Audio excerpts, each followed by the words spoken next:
Welcome to Nomad Media, Automotive Tales, where we tell vehicle stories, a little bit of history, and some unique and personal experiences. Let's get right into it.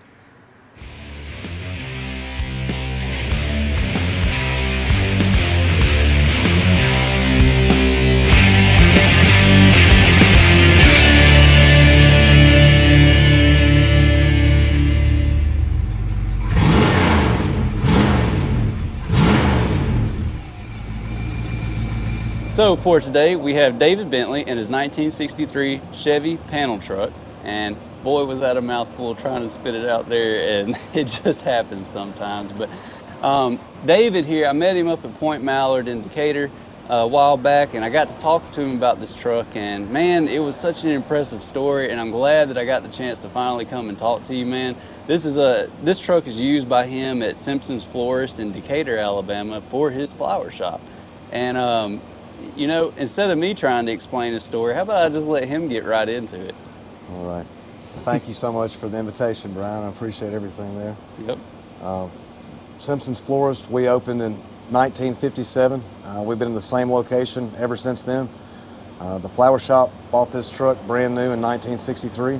It's been in my family for 3 generations as well as the business. We have delivered countless orders for funerals, birthdays, anniversaries, and weddings in this truck.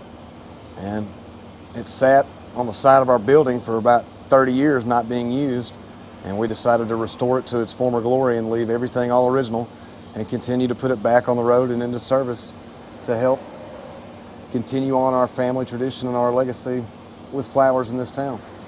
Yeah, and I bet you a lot of people still recognize this truck around town as well. Like, I know you've told me a little bit of the stories on it, like, you know, and I'm not trying to step on that storytelling because you're going to be able to, I'm sure you've got some amazing stories that, like, just, like, amazing in the sense of, like, people that get the biggest smiles on their faces. Like, I can only imagine in the flower business, too. You already get all the smiles. Like, right. Then you show up in a truck like this, and if you haven't caught on, like, he uses this. You use it for deliveries. I've delivered flowers in it today. Yeah, so it's like, it's so impressive that you actually have a truck that you use like this, because I'm a little bit speechless on it. It's like, you know, I'm sure people get an absolute kick out of it when you roll up in their, up to their house or wherever you're delivering to. Oh yes, definitely. Yeah, I can recall Mother's Day this year. We had 2 sets of deliveries that we had to take. Everybody wanted their order taken in the old truck. They specifically requested that we do it in the old truck and weren't going to have it any other way. So if you want your flowers delivered in the old truck, just let us know and we can take care of that and make that possible. Oh yeah, dude. Well, tell us a little bit about keeping this thing original, man. Like, what was the goal there? Well, apparently at that time, these trucks, from what I've been told, I wasn't alive then, were the work trucks of their day. Plumbers, painters, electricians, they all use these trucks. And we know what happens to work trucks in the long run. They get beat to death and eventually probably end up in a junkyard. Most of these trucks, I was told, had a inline 6-cylinder motor with a 3-on-the-tree transmission and painted bumpers. This one came with a chrome bumper and aluminum trim package, a factory V8, a 283, and a 2-speed automatic transmission. And because of the flowers being inside it, they also had factory air. Now, factory air at that time was not in-dash air. It was actually something you ordered from the factory and they shipped it in a box, and it was a dealer install. The truck was bought new in '63, like I said, and it was bought from a dealership here in Decatur called Hicks Chevrolet. And you have this nice little tag up front from them too. Is that original tag? That is not. That is not. Okay, it's repop. I found that on eBay about maybe a week or 2 after I got the truck back. It's still a nice touch on it though. The stars just aligned. I mean, I saw somebody at a car show that said they'd been looking for one for nearly 10 years. Oh goodness. And then I just happened to find one a week after we get the truck back. So all the stars aligned that day. That's amazing. It was meant to be. So that's awesome, dude, right there. So what was your thought process on restoring this truck when you did it? I was most interested in preserving the history that was there when this truck was built. And I had several people come outside and look at the truck here at the flower shop and say, you know, what do you want to do with the truck? And I would tell them, and they would say, no, we don't need to do that. We need to put a 350 in there and put an LS. We need to gut the factory AC and leave the housing and put something more efficient. Everybody's idea of what needed to be done with my truck was not my vision. Yeah. Until one guy came along, and his name is James Stafford, and that James Stafford is the man that did the restoration on this truck. Okay. So he did an amazing job, very meticulous with every piece of it, made sure we could keep every single part intact from the factory. Under the hood, we've still got the original sheet metal that we had powder coated. Shout out to Apex Powder Coating for doing a great job on the wheels and the pieces under the hood and some of the brackets, and the sandblasting on the hinges and on the springs that are under the hood there. And they did a great job. What they did that restoration to as well, it looks really good. Like, you, honestly, when I looked at it, I was thinking to myself, I'm like, is this a restored vehicle, or is this a resto mod? Like, I was questioning myself, because I'm like, well, we've got painted parts, or, you know, powder coated parts, and then we've got the patina on the truck. I'm like, what's going on here? You know, like, it was interesting. It's very interesting. It looks good. It looks really good, man. Well, thank you. We wanted to preserve everything that we could. Everything, all the pieces under the hood. It's all the factory pieces. We knew we were going to have to rebuild the motor. The cam bearings were fried when we scoped the motor. So, you know, like I told you, we had to change out the pistons and try and keep the compression the same. Yeah. And that was a little bit of work, and we got that figured out. And then after that, it was just pretty much trying to make the engine bay look clean. We didn't want it being all rusty underneath there and having a brand new shiny motor there. So we figured we would fix what needed fixing there and make it look good, and then everything else that was in good shape, we would leave it. Yeah. And just let it tell the story and the history of the truck. And James was the only one interested in doing that of everyone that I ever talked to. And I probably talked to 20 people, and he said, I'll get back with you. And I thought, well, we'll see, because I've had plenty of people tell me that. But 3 days later, he came with a typed document, his Excel spreadsheet, and a list of everything he thought we needed to go over on the truck. And I knew then he was the man for the job.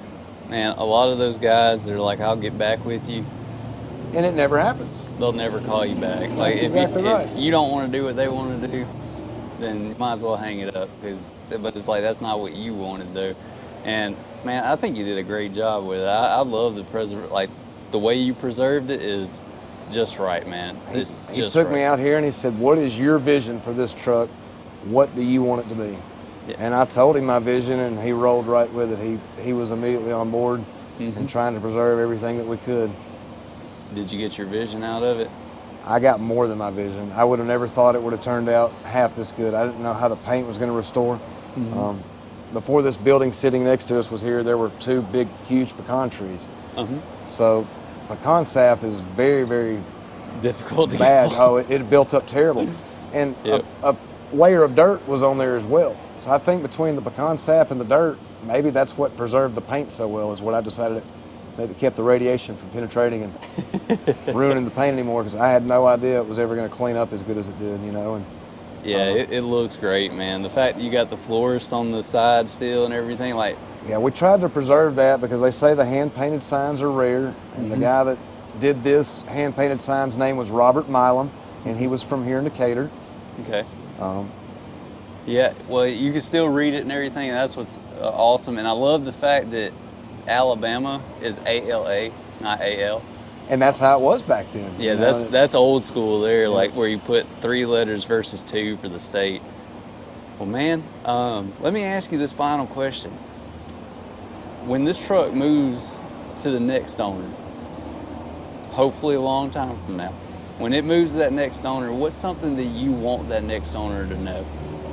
Allow some extra distance for braking and swing it wide through the turns. That's wonderful, man. That's wonderful. Well, how about we get into hearing this thing run? Let's do it. All right.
So there you have it, David Bentley and his 1963 Chevy panel truck. Man, this truck is awesome. I love the hand-painted sign on it. I love just the little details that you kept intact on it, like the originality, the stuff that you didn't paint, the things that you did powder coat, like I've already mentioned.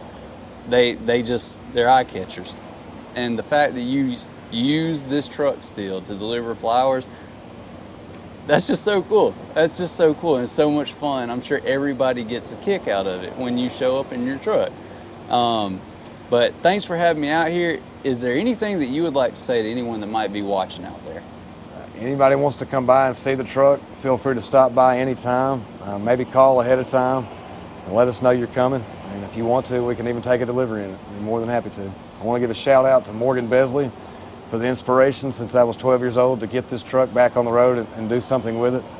And also a big, huge shout out to James Stafford for his relentless effort to make sure that we got this truck back in time for the 60th birthday of this truck. And he did an amazing job on the restoration. Thank you so much, James. And thank you, Brian, for your time and wanting to come out here and do the interview. I appreciate your interest in the truck as well.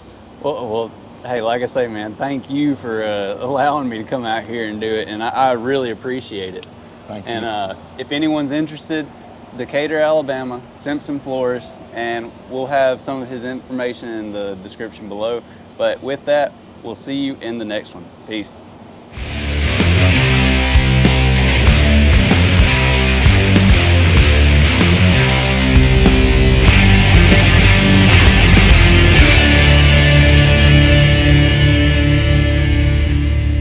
I'll see you at the next car show, okay? All right, guys, that's it for today. Be sure you like, share, subscribe, and I'll see you in the next one. Peace.